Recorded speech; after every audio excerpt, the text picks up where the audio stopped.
Welcome, podcast listeners. You are here with your host, Mr. BudgetPedalChap. That's me, it's this guy. You are also joined by this chap over here, which is Lee.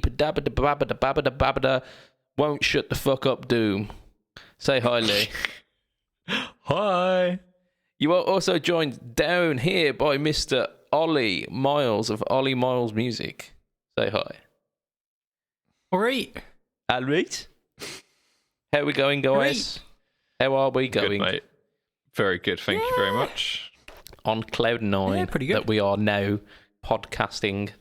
I mean, it's one of my favourite parts of the week, getting to largely avoid real news and talking guitar-based newsery. Lee, what have you been up to this week? May I ask very kindly that one of you go first so I can carry on sharing to everyone? Okay. Lee, what has Ollie been up to this week? This week is largely the same as last week. So I have been recording like hell. In fact, I started re-recording all the stuff I've spent the last 3 weeks doing. Interesting. Today. Okay. I just sort of realised that it wasn't quite how I wanted it to be. I think I used the tones I normally go for and not go for the tones that I needed for the project. So when I listened back to it, it just kind of wasn't fitting and I could have been better. And so instead of just keeping recording things over and over again and making one massive Logic project, I exported the drums and started like this is it. This is the final. This is the nice project. It's going to be like the naming scheme for like university things, isn't it? Yeah. Like where you've got like final version edited, Absolutely, edit final version 2. The final version. That's it. 100% final, no more. That's it. Version big 2. capital letters. Hand this one in. Yeah. This is the one. Yeah. I mean, I'm pretty sure I had some that were called "I Give Up." Yeah. Back in the day. That's pretty standard. Yeah. But no one misses academic writing. God no, I definitely don't miss that. Damn you, Harvard referencing system. Yeah. So yeah, I started re-recording, and I bought. I realized that the HX was doing some of the stuff I wanted it to do, but I had a tone in my head, and for the life of me, couldn't get it out of the HX tom. Yeah. So I did a bit of asking. Matt's in and said penis. Wow. So I went on Amplitude and I looked up and downloaded the Orange Rockaverb 50 and the matching 412. Okay, so it's an orange style drive tone that you're after. Put a little bit of a boost in front of it just to kind of get the low end a bit more controlled. Yeah. Some might say a tube screamery type thing just to yeah just to tighten it up a bit. And then I was literally just before we came on, I was recording, and it was exactly what I wanted. So I'll be going through everything for the rest of the night. Just re-recording all the parts, thinking I've done this. I've spent 80 takes trying to get this bit perfect before. Yeah. I've spent it's literally 3 weeks of work that I'm redoing just because I decided I wasn't happy with it. Yeah, I think we've been there, haven't we? I even bought a new bass. Oh, that's what we've been up to, isn't it? That's what I've been up to. So let's tell us about this company then. Okay, so this is a Sire V7. It's a jazz. Try not to make sure I don't hit the ceiling. Jazz bass style, so active. How are you spelling that, Sire? SIRE. Okay. So they're a company that work alongside Marcus Miller. It says, I don't know if you can actually see it, shiny in Marcus Miller on the headstock. Oh, just about, yeah. So they do. I think they've just gone into guitars with. I can't remember the name as well. Name of the guy they've gone into it with. Funny old name that. But they've gone on to. So they start with basses with Marcus Miller, and they've just sort of over the last few years they've slowly built up the range, and they've got a reputation for being some of the best more affordable basses you can get. Yeah. So this bass in particular, I think it was just about 400 quid, 420 quid. Which isn't. Well, it's not in the grand scheme of things. It's not massively expensive. Eye-watering. Yeah, it's definitely what you'd say, kind of within the budget end of like guitar purchasing, because you could easily go like 600-700 quid just for like your bog standard kind of Fender bass, couldn't you? Well, yeah, literally. Well, yeah. So this is an ash body, active preamp, rolled fretboard edges. Like it's got all the nice stuff you'd want from a more expensive bass or an older bass. Yeah. And it's just and I picked it up and it feels incredible. Like I have been beating the living hell out of it today, and it won't go out of tune. It is rock solid. And when I was looking to buy a bass, I asked a few friends and all of them said Sire. Yeah. I mean, it looks wicked as well. It's got the block inlays, and it's got the kind of classic stylings, does it? Yeah, and it's I think it's an 18-volt active preamp in there, which you can just switch to passive. There's a switch on there that just turns all the extra circuitry off. That's good. But it's got 3-band EQ and like the parametric mids and all that sort of stuff. It's ridiculously good. I mean, 'cause, I've got a bass over here somewhere, and the thing that does put me off it is the fact that it's got so it's a PV Millennium, I think, with like the active Bartoloni system, I think it is. It was like a ridiculously good system for the fact that it was like 250 quid's worth of bass. And it like there's like a 3-band EQ on it. There's a volume and a tone, and then there's this kind of additional control, which basically it's almost like a wah filter, where if you sweep it one end, it kind of shelves all of the bass out and gives you like a really kind of funk pop and slap tone, and then you roll it the other way, and it's just deep, round, like 70s bass. Nice. That's one thing I forgot to mention about this as well. Something which I didn't know I wanted until I got this was all the with the exception of the master volume and tone. Yeah. All the other controls are notched. Yeah, they've got lots of notch in the center. When they're halfway, they just stick there, and that is so nice. Yeah. Coming from my old bass, which was you had the blend control and it was just a guessing game. Like, you didn't know what was going on. This is like, I know I've got both of them on. Yeah. It's in the middle, and that's what I want. And it's so satisfying just to feel it click into place. Indeed, finding the little notch. It's quite a nice feeling, isn't it? Yeah, no, for 400 quid, it's ridiculously good. I am super happy with my purchase. Yeah. I mean, it's not quite got 6 strings, but I mean, it's got the right amount of strings for a bass guitar. So yeah, I nearly bought a 5, and then went, do I need a 5? Yeah. I mean, is that the right one I've brought up on screen there? You guys might be a little bit delayed on it. I can't see it yet. I'll let you know. I mean, it's got like a torque guard on it. Yours is like a perloid guard, isn't it? It's a perloid guard. Hang on, this isn't. Yeah, this is. Yeah, I think this is close. Has it got black inlays on it? No. Okay. This isn't that close, then, is it? Really? No, yours has got perloid inlays as well, isn't it? That's very similar. Yeah. It's not too different. It's just mine's got the maple board. So it's completely different then. I think I know the one you're looking at. Mine, I think you've got the one with the Swamp Ash body. What's your one called? V what? It's the V7 Swamp Ash. V7 Swamp Ash. Considering the fact that Ollie has literally showed us the actual thing, I don't think it's all that important getting a picture up for it. Yeah, sorry. I just because I was a little bit busy doing a few things, I thought I'd bring this up. But let me try with. No, that's still not the right one. But yeah, he's shown us it. I just thought it'd be. But that picture you've put up is more or less it's not worlds away from what I've got. Also nice, though.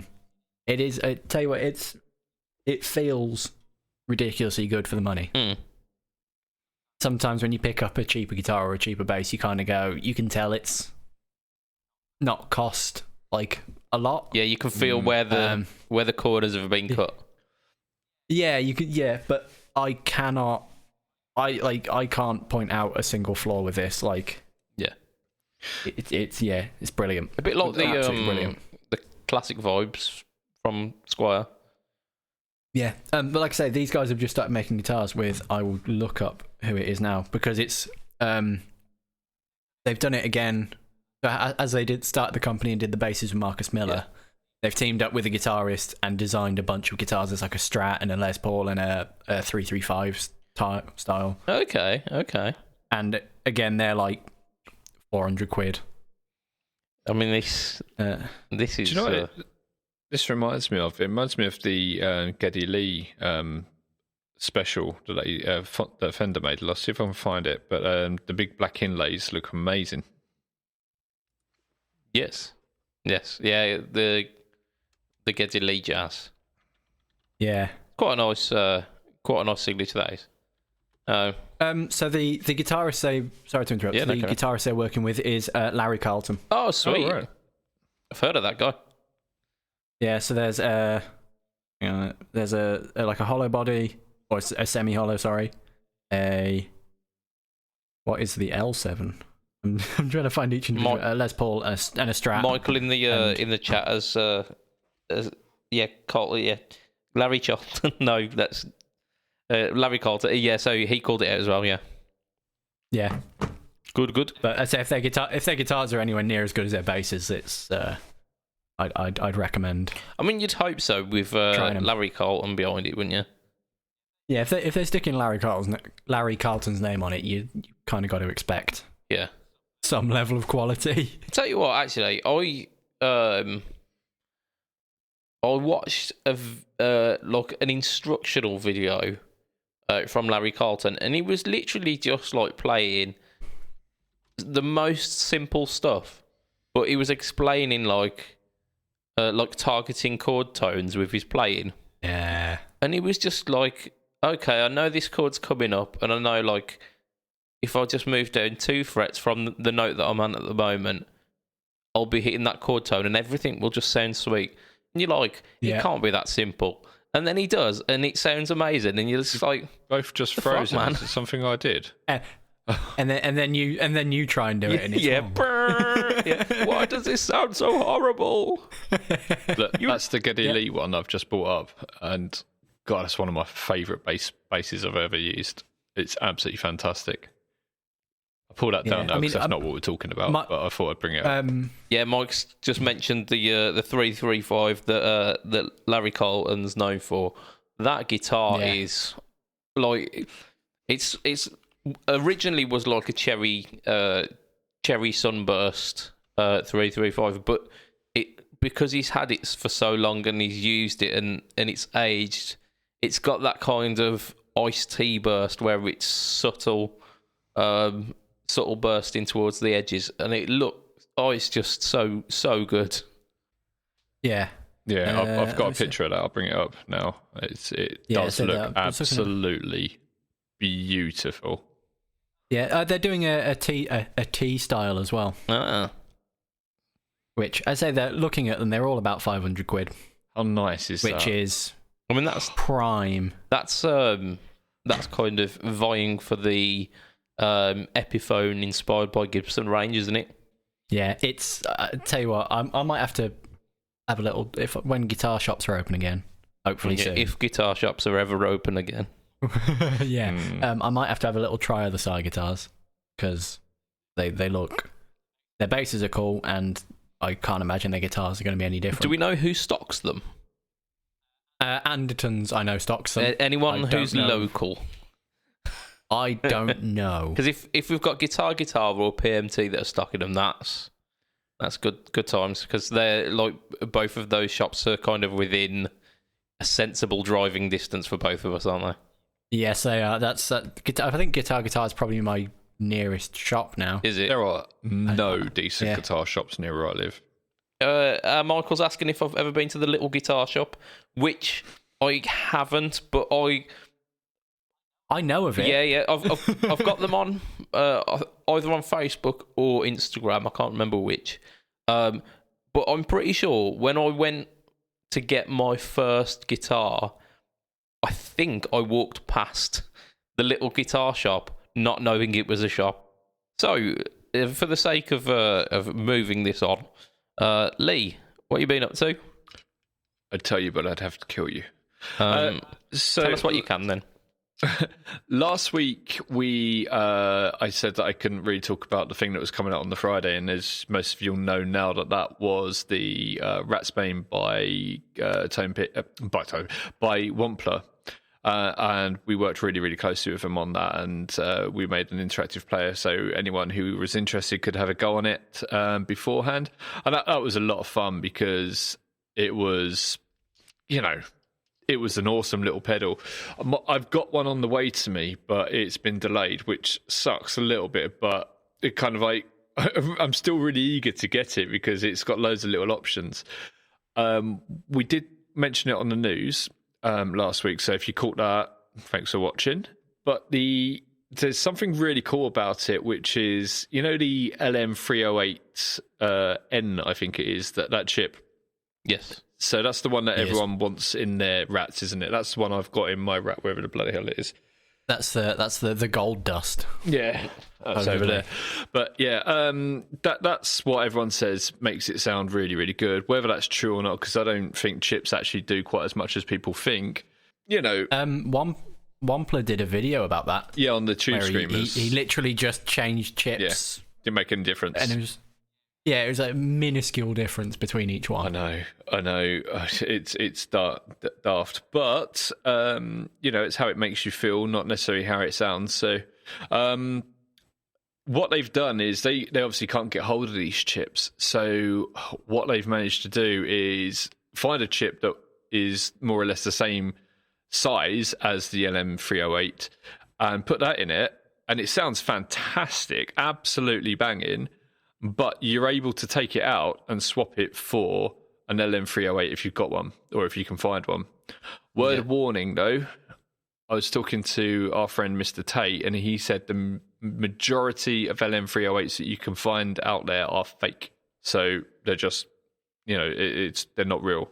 So if you've got, like I have, a classic Rat, and you're thinking, do you know what, I don't want to break that, but I want to have the extra switch in that the Ratsbane's got in it, I could take my chip out of that, put it into the Ratsbane, put this into early retirement, and then if I ever want to sell that, I just switch the chip back over. Yeah, that'd be good if you gig a lot as well, because you wouldn't want something like an original Rat on the floor of a pub. Yeah, something like a Ratsbane. However, if your Ratsbane with your golden unicorn piss LM308 gets beard on, then you've essentially bricked that and your classic Rat. Would it as well damage the chip? I don't know too much about chips, but would it actually damage it? Only if it shorted it out. If you managed to turn it off pretty quickly and let it dry, you'd stand a chance of it. Gonna have to fuse the motherfucker. I mean, yeah, you'd have to be pretty careful. Are you going to risk that, or are you going to use the chip that they supply with it, which, to be fair, sounds is good exactly the same. As good as, yeah. If it sounds like, as Lee said, it sounds incredible with the chip that's installed, so why are you going to risk something as crazy as... I've got a solution, right? If you want to hear how it sounds against a Rat, my Rat, that one that's over there, is actually on Tonepedia. That exact pedal is on Tonepedia. So is the Ratsbane. Go and compare them. Go compare. Yeah. I'm not entirely sure if that's copywritten and if we're allowed to do that. Probably like... I think you were just saying the words enough. Whilst yawning, weren't you? Yeah. Go compare. Yeah. Exactly that. And again, like, alienating our American listeners here with a very British commercial. Yeah, go YouTube it. So that's one thing I've been doing, is I've been doing loads and loads and loads of stuff. But the other thing that I'm really excited about is tomorrow I should be having some gear drop from our friends over at the Gig Rig. So Dan Steinhardt and Jake and everyone over there. And what I'm looking at is the parallel Wetterbox, which is like kudos for a really on the verge sort of name there. But with the Mission Expression pedal as well. So I can Ooh, nice. blend them on the fly. Michael has just asked for any recommendations for a treble booster. Yes. Oh, yeah. Yes. Where do we start? Oh my god. The Hot Coals is a treble booster, isn't it? The Hot Coals is fantastic. The Hot Coals is brilliant. What's also best treble booster, best one I've ever used is the Big Owl treble maker from Greedtone. It's absolutely fantastic. I've also got one of them as well, which is really, really good. My one's got Mario on it. What is that? This is a Hello Sailor, Rangemaster. It's got so it's got a toggle switch for like tone caps, but it's also got an adjustable transformer. Ooh! So it goes from at this end it's a robot, and that end it's a car.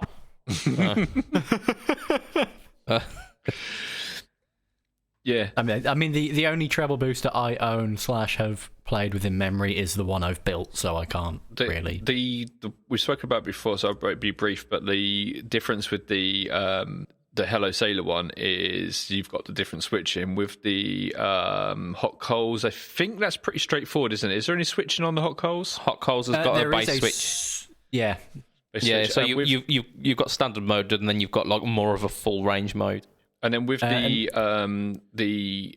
Big Owl treble maker from Greedtone, you've got a bass input which is pre-gain. So as you turn it up, it overdrives the bass frequencies more, which is really, really odd. Naughty. He's asking, are they germanium? I am not sure. The rain. I was going to say the Range the Dead. Range the Dead. Range the Dead. That should have been the name. The Hot Coals, I believe, is.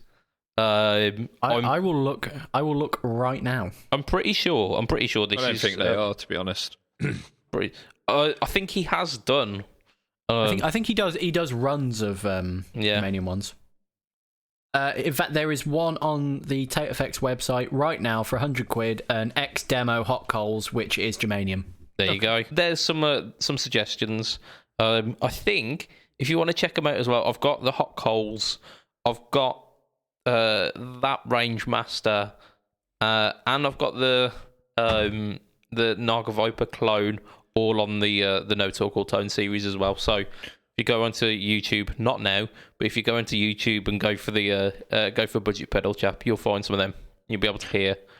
Honestly, all very, very good. Also, if you want to support us, you can buy all the Tate Effects stuff via Pedalboards of Doom as well. Like, remember the ABCs of pedal acquisition, which is always be collecting. Yeah, I need to up my pedal game because literally, I've built more pedals than I own now. Right. There you go. What have you been up to, man? What have I been up to? I've demoed one of quite a few JedPeds that I've got through the post. I got like a job lot, which is fantastic. This is potentially the second craziest sounding one in the lot, which is a very, very in-depth chorus. It's called the Doom Scroller. And Doom? Doom. Yeah, that bad movie with The Rock in it. Sure. The Doom. Movie Doom. You thought you meant Armageddon, didn't you? I was thinking like I didn't say the Tooth Fairy Scroller, did I? Yeah. The Mummy? the Mummy, yes. Scorpion King or whatever it was. God, that was early rock. That was shit, man. That is. Yeah, that was a Jai Brothers and everything, wasn't it? So was Doom. So the Doom Scroller, it's got your standard kind of mix, rate, and depth. It's also got like a wave control, so you can go from sawtooth to to like gormless wave. So from sawtooth to square wave, and then in the middle is kind of sine wavy. So you can kind of get like choppy or really spiky motion in your chorus. What's it called? I've never heard of that. It's that's interesting. It's the Doom Scroller on BudgetPeds.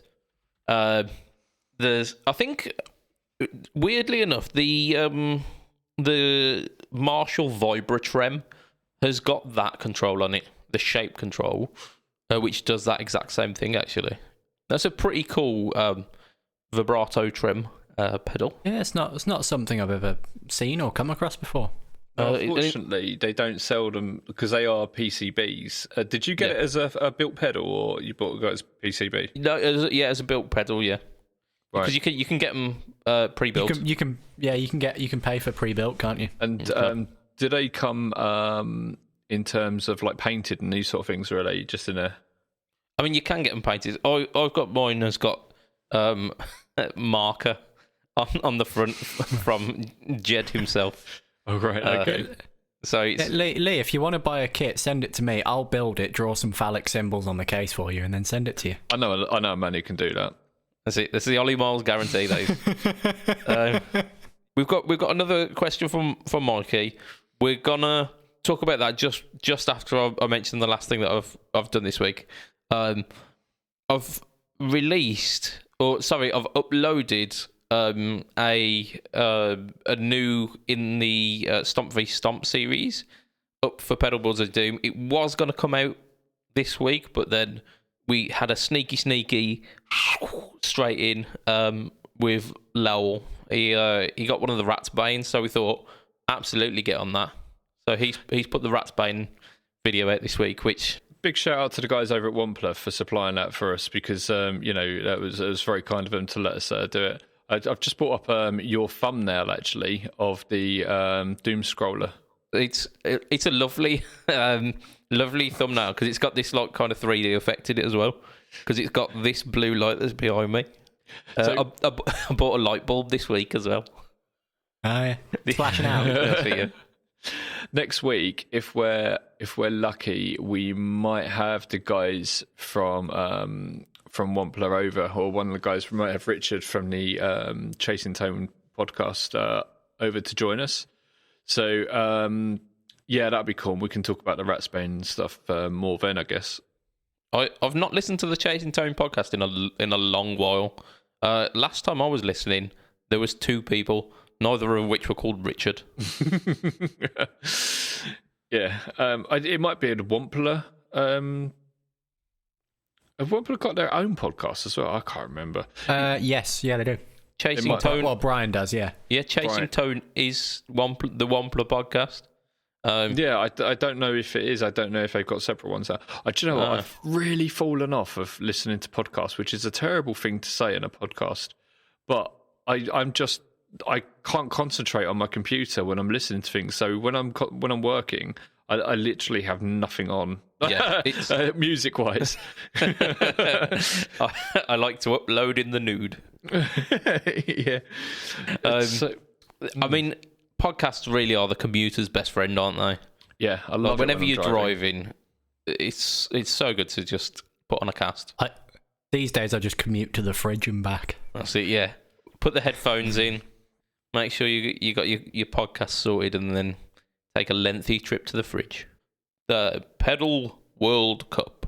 We're going to do 2 rounds again today because we are now officially in the quarterfinals, not the semis like I thought we were. So we've got 2. This round, like these rounds, are now getting very, very difficult. So the first of this round is the Octavio, the Roger Mayer Octavio, versus the EHX Big Muff. The gasp on Ollie's face suggests that this is not going to be a simple one. I don't know. Yep. I mean, it's tough. It's tough. I'm gonna throw my hat into the ring straight away here. I'm gonna go with the Big Muff because as iconic as the Octavio has been, So are you saying that you're going for the Big Muff over the Octavio? Because I think that's the way it's got to go. I think the Octavio is a really great pedal, and it has been influential, but nothing like the Big Muff. Yeah. I think that's it. Is the kind of the scale in which the pedals have been influential. The Octavio largely, like in this day and age, has been superseded by other things. Although it was a good kind of basis for that effect. Octave fuzz has taken on many different guises, whereas the Big Muff is enduring. It is still going on. It is still being used, and it's still being kind of heralded as the benchmark for that kind of sustainy distortion fuzz scoop. I would put it to you that the Big Muff has benefited from its easy circuit in this competition, because if it wasn't such an easy if the Octavio was an easier thing to make, then it would have been more popular in terms of pedal makers. Yeah, it is still relatively popular, just not a patch on the Big Muff. But in saying that, I don't know whether it's I haven't spent enough time with Big Muffs to like them, or I've not used them in the right capacity. I'm not a fan. I mean, I'll have to put my hands up here and say, look, I've not found the muff that is for me. I can't say that, can I? I can't say that. Your wife's going to be really muffed. Yeah, I've not found the big muff circuit which resonates with me. Have you tried a triangle muff? They're amazing. They are amazing. I kid you not. The version 1 of the Big Muff, which is often called the triangle muff because the knobs are in a figure, like a 3-point thing. So yeah, they are the best by far. I'll tell you what's based on a triangle muff, which is worth is the Thorpe Fallout Cloud. Okay, yeah. Ooh. I have tried a Thorpe Fallout Cloud, and it was lovely. So that's testament to that, I guess. That's testament to Thorpe. Yeah, they are absolutely amazing.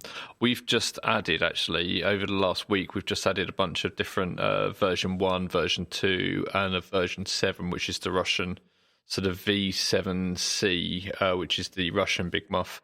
We've got version 3 on there. I think the only one we're missing actually is a version 5. So you can go and listen to the history of Big Muffs. Proper cool, that, isn't it? I think because of my preference, just purely because I haven't played a Big Muff that I like, and I just, You are a fan of Octave Fuzz, aren't you? I love octaves. I'll tell you what, with my recording recently, any heavy section with a sludgy riff, there's an octave in there. Octave the shit out of it. Yep, just an octave added on each side, and it's just, especially an octave down, just, I'm a really big fan of an octave down. That's it's the blue box all over, isn't it? It is. Yeah. I mean, the blue box got kicked out the last time, though. So I'm looking at the blue box didn't get kicked out. The blue box lost on default. It lost in penalties. So the important word there is lost. Indeed. Yeah. Shush. You can win by an inch or a mile. A win is a win. Shut your ass. I don't think we've had any official votes yet, but by reading the room, there's quite a lot of love for the muff. So I'm going Octavio. You're going for Octavio. I mean, it's already 2 against 1. I know, but I gotta stick with what I like. Yeah, no, I respect that. I don't agree with it, but I respect it, and I don't think there's not a wrong choice at this stage. There's just kind of what is more palatable for the masses. We're going from influential to preferred tone at this point, aren't we? Yeah. So I just popped up the C and D onto the screen as well, so people can see that. So on there we've got the Solar Tone Bender and the Range Master, which again, these are 4 absolutely classic pedals. It really shows we're being real boomers, aren't we? I mean, yeah. Speak for yourself. But like, it's got to a point where something good has to leave the competition. Something that doesn't deserve to leave is leaving the competition. Well, that happened already with the blue box, so come on, let's get over it. Speaking of getting over it. Yeah, so what are we saying? Tone Bender or Range Master? So someone else can go first this time. Lee, go on. Tone. Oh, I don't know. See, I really like Brian May a lot. A hell of a lot. But at the same time, I'm going to have to say Tone Bender. I think I am, just because it's had a much bigger thing. But then Enzo Avery's just said Gilmore versus Pageden, and oh my God, it's like choosing between your children. No, I don't want to do this. I mean, another plus for the Tone Bender is it's a spoonerism of bone tender, which is my motto. However, I'm going Range Master. What, a mange raster? Mange raster, yeah. Mange raster, man. It's a mange raster. Brilliant, I love it. I think I'm going to have to... I don't know. Tone Bender. You sure, Ollie? Are you sure? No, I don't know. Are you sure? Oh, do you know what? It's a really difficult one, isn't it? It is. It's. I'm a definitely. I like more of the music that's come out from people using the Range Master. Yeah, that's people kind like of Brian my May. thing. Yeah, Brian May, Tony Iommi, that sound, but the Tone Bender and what that spawned, and what came of that, and what we have, Buzz. But then, I really like listening to Gilmore. But then, Gilmore is also more Big Muff, though, isn't he? Gilmore's used everything. I think it's a modded. I thought it was a modded Fuzzface. Okay, so we've got another vote for the Tone Bender here. Enzo has said Tone Bender. It was pioneering and revolutionary. But was the Range Master not then? The Range Master absolutely was. Your amp from a crunching tone to a full-on rip-roaring drive tone, and that's where the kind of the want for more gain came along. So the push for more gain, it came from like those treble boosters absolutely kicking the heads of the amp in. I'm going Range Master. I'm changing my answer. I've now gone on to personal preference on that, and when I finished building my treble boost circuit, which is very Range Mastery, and I plugged it in to that sort of crunchy Marshall sound, that was like nostalgic. Yeah, nostalgic flooding into you. It ripped. Yeah, absolutely. And that's not to say that the Tone Bender doesn't. But no, I think like as a bass tone, a Tone Bender pushing an amp is there, isn't it? Purely for the feeling I had when I used one, Range Master. Do you know what? I've been thinking about this while you guys been talking, and the pedals that really brought us overdriven guitars was the fuzzes, the Tone Benders. You think back to Satisfaction. So if I was to go on the point of but I really love Queen and he used the Range Master and so did Roy Gallagher and these sort of things, then I might as well go on Tony Iommi as well. Yeah, well, I might as well go on to the idea of what about the Metal Zone and these sort of things, because people I really like use that and so on and so forth, and the HM2 and all these sort of things. I wouldn't put them over the Tone Bender, so I can't put the Range Master over the Tone Bender on that sort of justification. So for the sake of things like that what the hell is this? It's Satisfaction. And what the hell is that sound? How did he do that? And that kind of like started the pedal world off. Gonna have to go for the Tone Bender.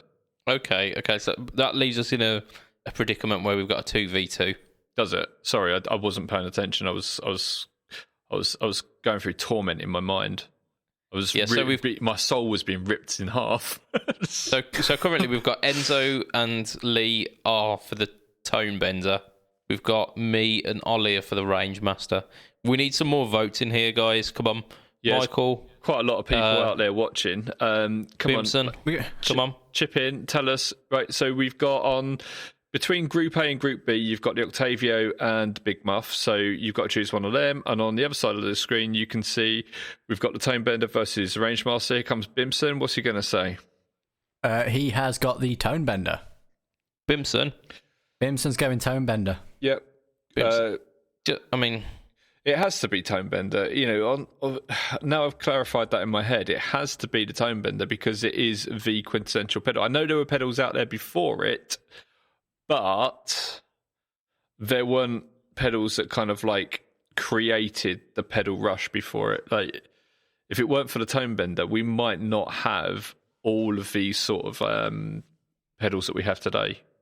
We wouldn't have stuff like the Fuzz Face and the Big Muff, and I don't even think we'd have stuff like this. You know, and this is a million miles away. Even though it's got like Tone Bender stuff in it, this is a million miles away from the original. Yeah, or anything like that. Hang on. That stuff. I thought you were going to fart then. You were like anything like. No.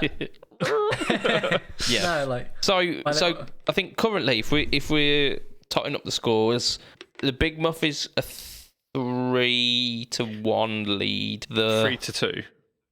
Is it 3-2? Okay, and the Range Master is 3-. Sorry, the Tone Bender is 3-2 as well. Oh, sorry.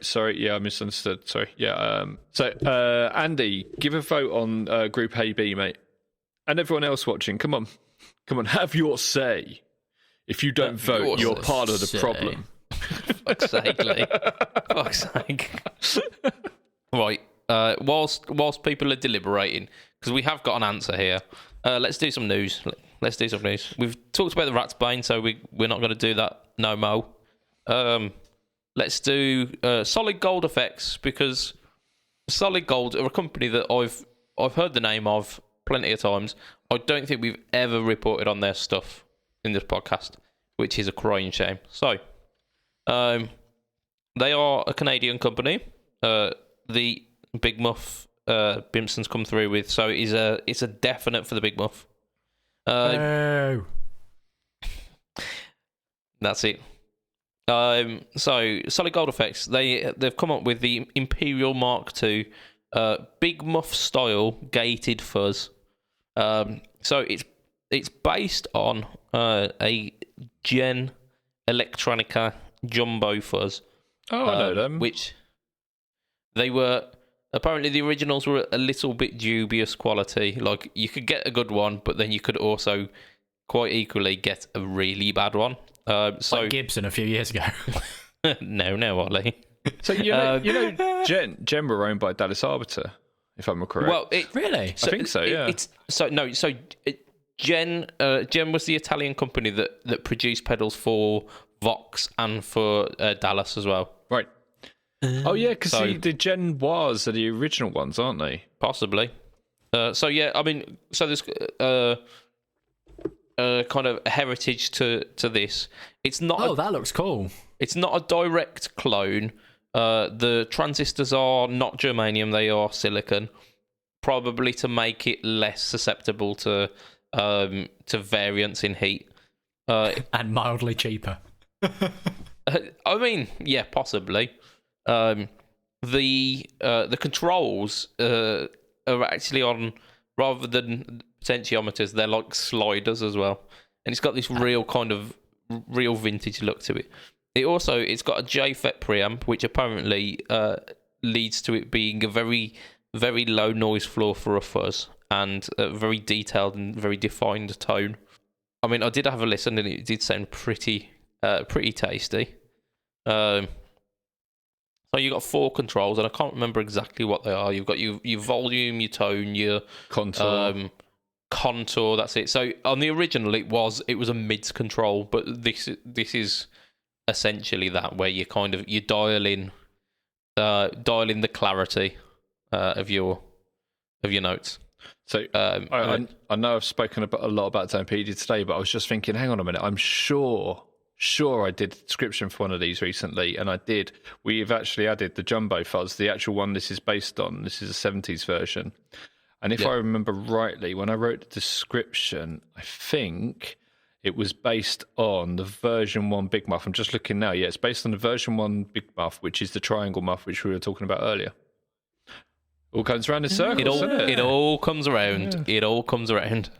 Yeah. I mean, it's a damn cool looking pedal. Like I say, hand built in Canada, based off a very kind of prestigious but not as well known vintage fuzz. It's also got a noise gate built in, and it's got 2 LEDs on the pedal, and the one LED indicates the noise gate kicking in as well. I think this is going to be our last bit of news, because it is. I mean, we're over the hour, but hey ho, maybe just do one more. Come on. I am into that Imperial though. I like the sliders. I'd be a bit worried about how long they last, but it looks cool. Yeah, it's got a kind of a unique look to it, doesn't it? I want one. So let's go for the original Jumbo has just come up for me, and that's pretty cool actually. So let's go for the Way Huge. Go on. Which always good. It's always good fun. So Joe Bonamassa has teamed up with Way Huge and has done the Penny Saver Royale. Ironically named because it is $300. But it's essentially the overrated overdrive special, which I believe was kind of Dumble-ish. And a modded Blue Hippo chorus. So it does say in the description that the chorus is like, it goes from your classic chorus sounds to very Leslie-esque tones. And in the like the teaser video, like the 1 minute teaser video clip, he kicks in the chorus, and it sounds almost bang on like a Leslie. So it's very much kind of Joe Bonamassa style. This is. It does look cool, and I quite like the fact that it doesn't have Joe Bonamassa's name plastered all over it like everything else. However, where do you buy it from, Ollie? Where do you get this? I don't know. You buy it from the Joe Bonamassa store by any chance? You bloody well do. That was a guess, but yeah, I'm not surprised. So apparently the overrated special is kind of a souped up green rhino with so more present mids. But yeah, I think it's been declared as like a Dumble-esque tone. So I guess this begs the final question of the podcast. Is there anything that Joe Bonamassa won't put his name to? No. Absolutely. If you go on the Joe Bonamassa store and look at all the rubbish that he makes. Yeah. I mean, the fact that you can get like a beach towel and like flip-flops. And Joe Bonamassa pants and stuff like that. Yeah, like a monikered briefcase. Joe Bonamassa. Yeah, okay. Yeah, great, Joe. I'm going to go on the Joe Bonamassa store right now. Yeah, find me a bit of Joe Bonamassa merch that is just ridiculous. However, I mean, Way Huge are largely considered a very reputable company. And yeah, but George is like a big friend, like a big friend, but a friend, like they're friends, aren't they? Yeah, George Trips and Joe Bonamassa are mates. So look, here it is here. And yeah, it's a big pedal. It looks very big actually, considering like the size of those switches. I suppose when you think about the Way Huge pedals, they do tend to be in their own particular type of cases as well, don't they? They are way huge, aren't they? Yeah, Lee? You could say that, and they do. But I just did. Yeah. I just did. I'm go on, Ollie. You're sitting there giggling away at like Joe Bonamassa merch. So give us. So I've gone into the accessory part of the Joe Bonamassa store. Yeah. Would you like a set of cufflinks that are shaped like a combo amp with the Joe Bonamassa logo on it? I mean, to be fair, yes, I think I would. Would you like a case for your glasses that look with a Marshall half stack and the Joe Bonamassa logo on it? Not in the slightest. Would you like a ring that's shaped like a Les Paul that wraps around your finger? No, I wouldn't. No. That looks. Hang on. Can you? There we go. See that? I mean, I am not doubting that this thing exists, Ollie. I know full well that there is some absolutely batshit mental stuff coming out of the Joe Bonamassa store. I'm just trying There's Les Paul earrings. Is there really? Yeah. For the lady in your life. Lady in your life. That you're not too big a fan of. If you want her to leave you, get her some Goldtop earrings. Let's see here. Yeah, I got you some real Goldtop earrings. I was looking at these flip flops, and let me bring this over a little bit on it. I like the messenger style bag that's got the amp print on it. These flip flops are amazing, and well, in that they're not, but they're amazing. Anyone would buy them, but they're 30 quid for a pair of flip flops, and that just because they've got like a distortion pedal on it. It's supposed to be a Boss pedal, but oh my god, not copywritten. Right, I think the fact that shit me, like this is terrible. The fact that we are googling Joe Bonamassa merch tells us that it is the end of the podcast. No. This is solid gold top entertainment. This is oh my god. These earrings are horrendous. The earring. What is going on with these bona fide amethyst guitar pick earrings? Oh my good god! I am calling it here right now. This is where the end of the podcast is. So thank all of you people, like especially those 8 people who are still in the live. The live stream, you deserve a medal. Oh dear! And chances are there will be a Joe Bonamassa monogrammed medal within that shop somewhere. Yeah, you deserve a Joe Bonamassa medal. Oh, sorry, hang on a minute. I've just got a cease and desist. Oh dear. So, if you want to support the podcast in a slightly more moneybagsy way.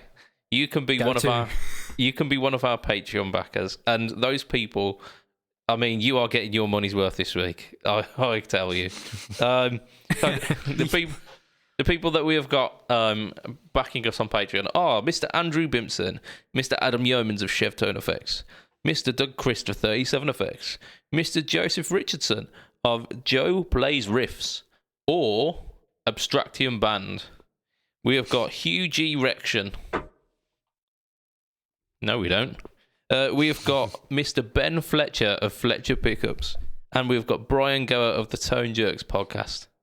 Thank you so much, you people. Like, it's been a mad ride this week. And you have largely been funding the fact that it is possible.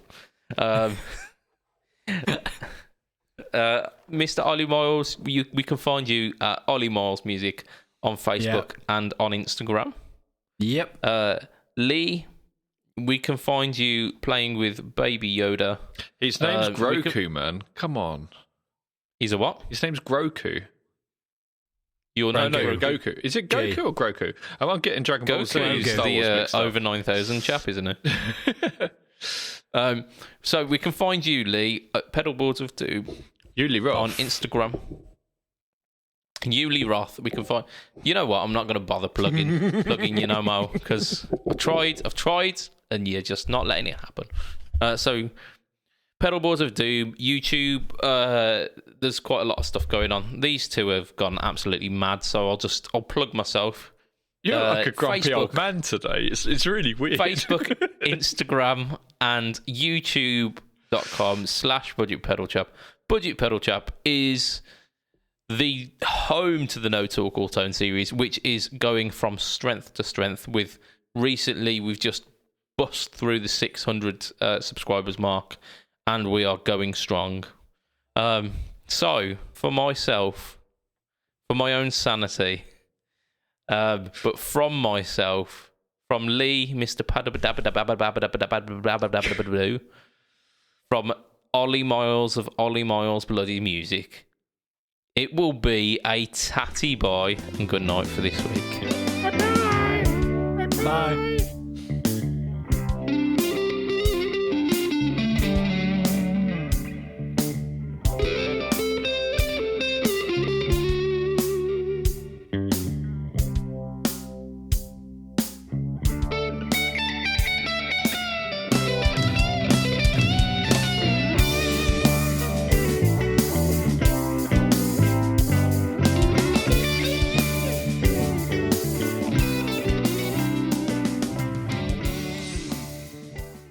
You think swimming with dolphins is expensive?